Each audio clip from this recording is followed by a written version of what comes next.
the balcony with two ashtrays. I learned to count our fights by the ashtrays across the street.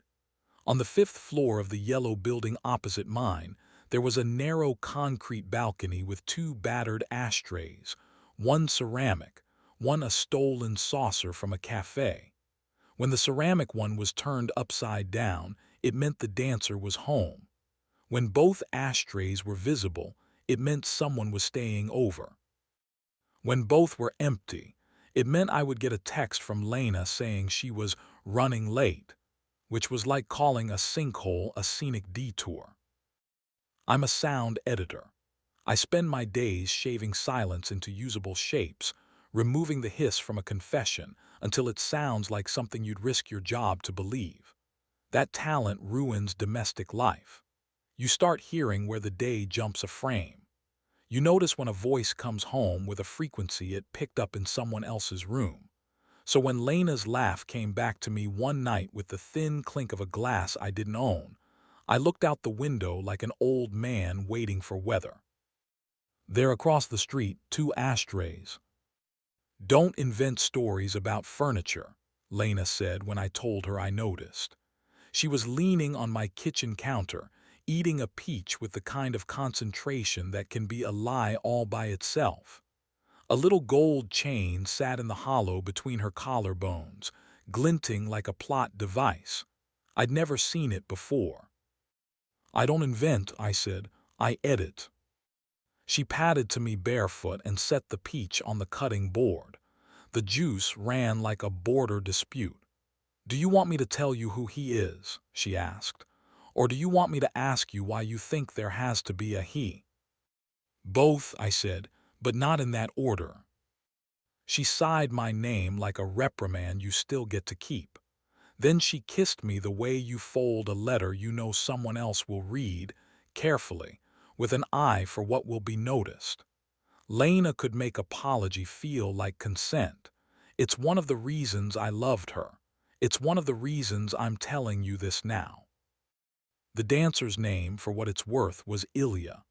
I'd heard him once at the cafe, barking counts at a class through the open door, the kind of authority that makes even the sugar packets stand at attention.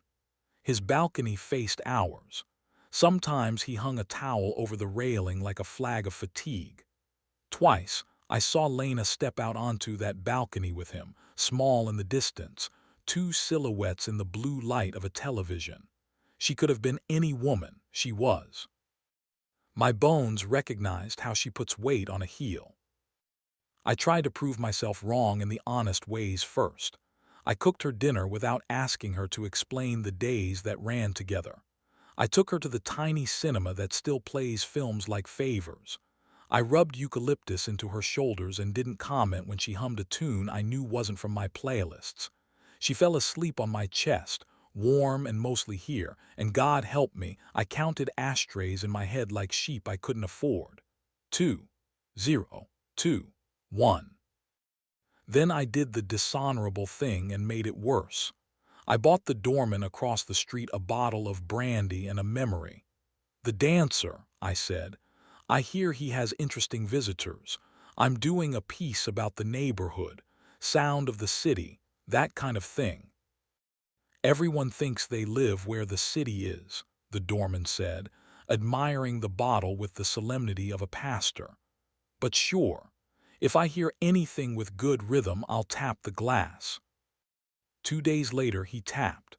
I heard it through my open window at dusk, a neat little clink that felt like a summons. I went over. The lobby smelled like mopped lemons. He pushed a battered guest book across the desk like we were suddenly in a play with props.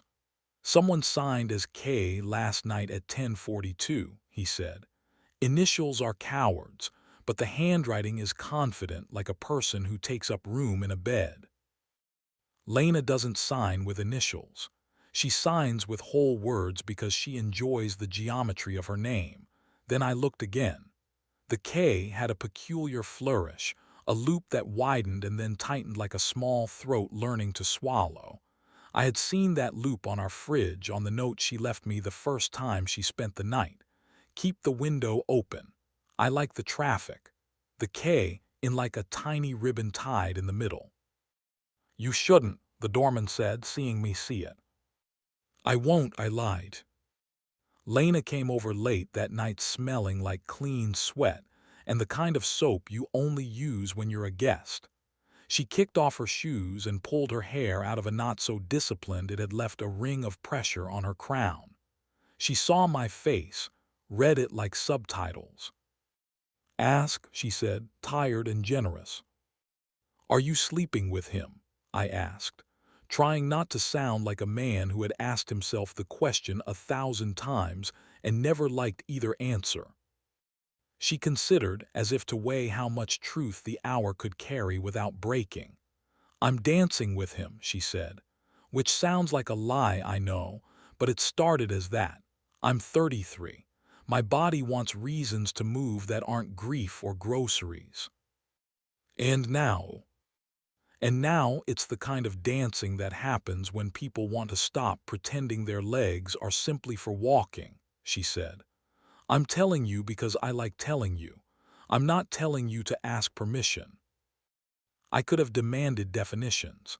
I could have said the thing about respect people always say just before they forget how to show it. Instead, I went to her. "We kiss the way you do when you're both wrong but believe you might learn a new language by morning." I traced the gold chain with my forefinger and asked where she got it. "Borrowed," she said, too quickly to be invention. "From Kyla.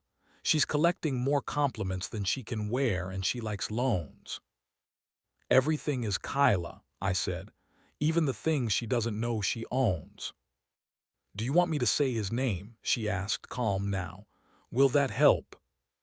"No," I said. "I want you to say mine while you're still here." She did.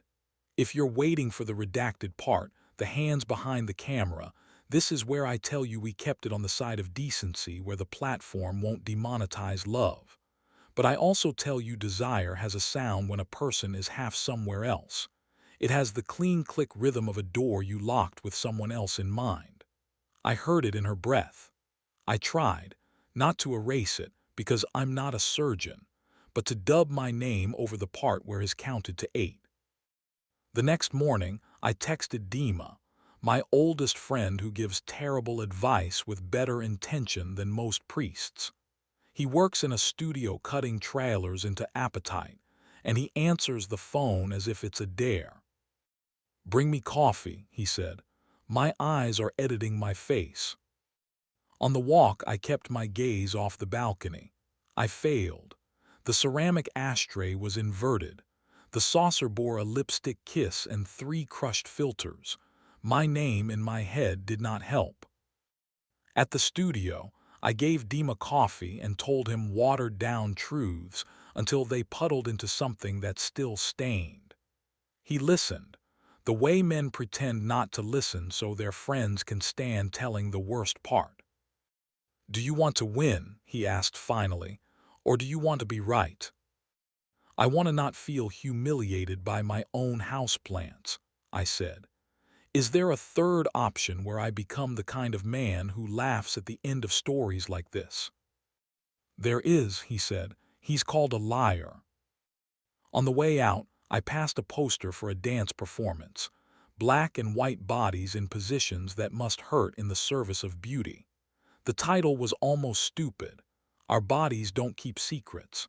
I laughed and then I stopped laughing because I recognized the cut of Lena's shoulder in the ghost of a figure in the corner.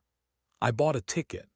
I told myself it was research into temptation, as if people haven't been doing that since chairs were invented. The show was on a Thursday, which is the day I have learned people cheat because it feels less like an occasion. The theater smelled like old velvet and new breath.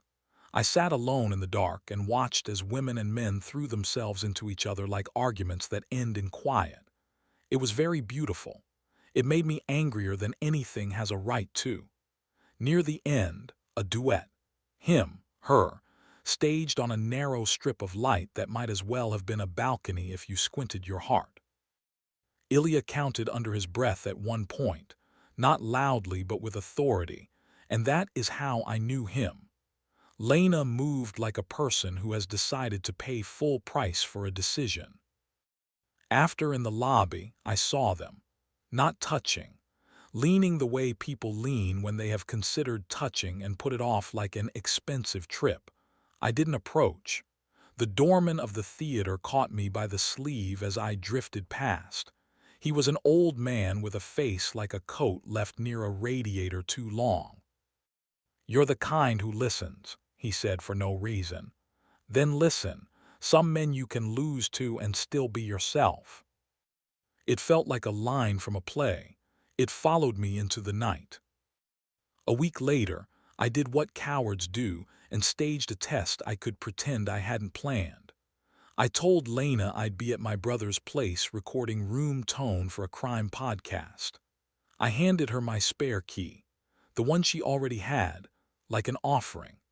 Then I went home anyway and sat in the dark on the floor by the window, watching the balcony across the street with the patience of a gargoyle and the moral courage of a child. At 9:13, the dancer stepped out and lit a cigarette. He took 2 quick drags like he was running a race against a memory. Then he gestured in and Lena stepped out too in my black sweater. She doesn't own a black sweater. She owns mine. The 2 ashtrays kept the score. I didn't bang on the glass. I didn't call. I didn't text Dima with an acute disaster. I stood up, put on my coat, crossed the street, and walked past the doorman who looked at me as if I were a man about to do a brave thing or a stupid thing, and hoped it would be both. I climbed the 5 flights with a rare, clean rage that made every landing a courtroom. I knocked. Ilya opened. He was barefoot, and the kind of polite that means you have been rude first. Behind him, Lena stepped back into the shadow like a fact deciding whether it wants to be admitted into evidence. "Hi," I said to him, and my voice was painlessly even. "Can you give us a minute?" He nodded and went inside. He is, it turns out, decent, which is almost worse. Lena came to the door. She was so close I could smell the ghost of the soap she preferred at my place, the almond one that makes me think of beginnings. "Mark," she said. She rarely says my name like a breaking thing. It did not feel like mercy. "Tell me what I can survive," I asked, not loudly, "and don't sell me the cheaper version." She looked at me with that bright, unhelpful tenderness she keeps for small animals and larger mistakes. "I was going to tell you next week," she said, "after the show closes. I needed an ending to hand you that wasn't made out of this hallway." "Tell me now." "I slept with him twice," she said. "Once in a room without any mirrors. Once in a room where we left the light on as if honesty could be something that spilled onto a rug. It wasn't better the second time. It was only clearer." I closed my eyes and saw our ashtray. We don't smoke. We keep coins in it. I opened them again because this is the kind of moment that punishes anything poetic. "Do you love him?" I asked. "I love you," she said. "What I have with him is not about him. It's about me not wanting to be the kind of person who sleeps with you like a habit. That is an ugly sentence. It's also the one I've earned." I could have argued. I could have said the thing about vows we hadn't made yet but had rehearsed for in the way we folded t-shirts together. I could have swung at the innocent air between us and called it a threat. Instead, I stepped backward and she stepped forward, and we almost solved something with a gravity we hadn't asked for.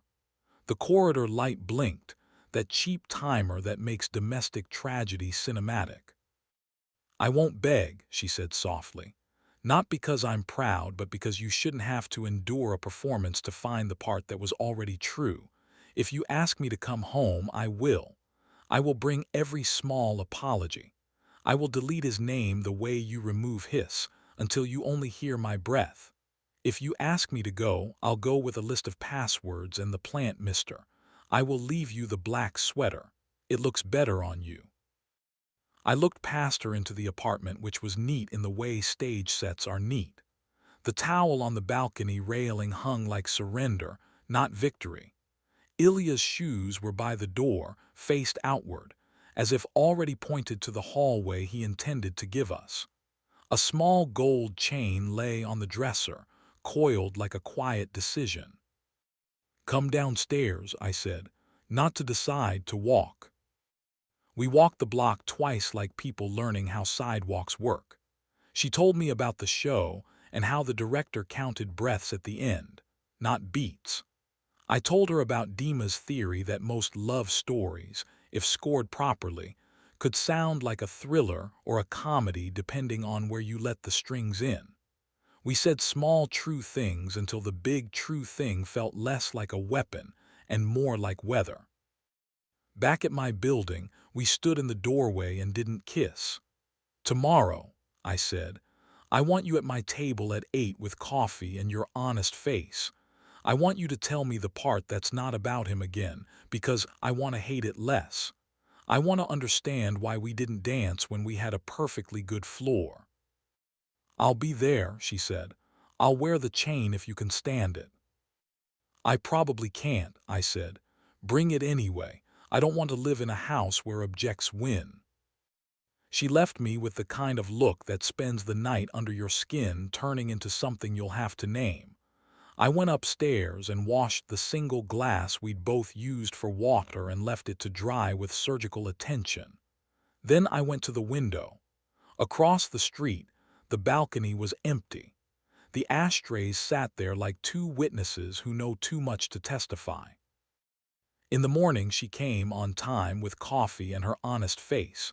We sat across from each other at my small table and we didn't rehearse. We told the truth the way dancers count, out loud, breath by breath, both of us listening for where the body pauses because it's about to change direction. I won't spoil you with the ending because we didn't rush one, but I'll tell you this: we moved chairs. We made room.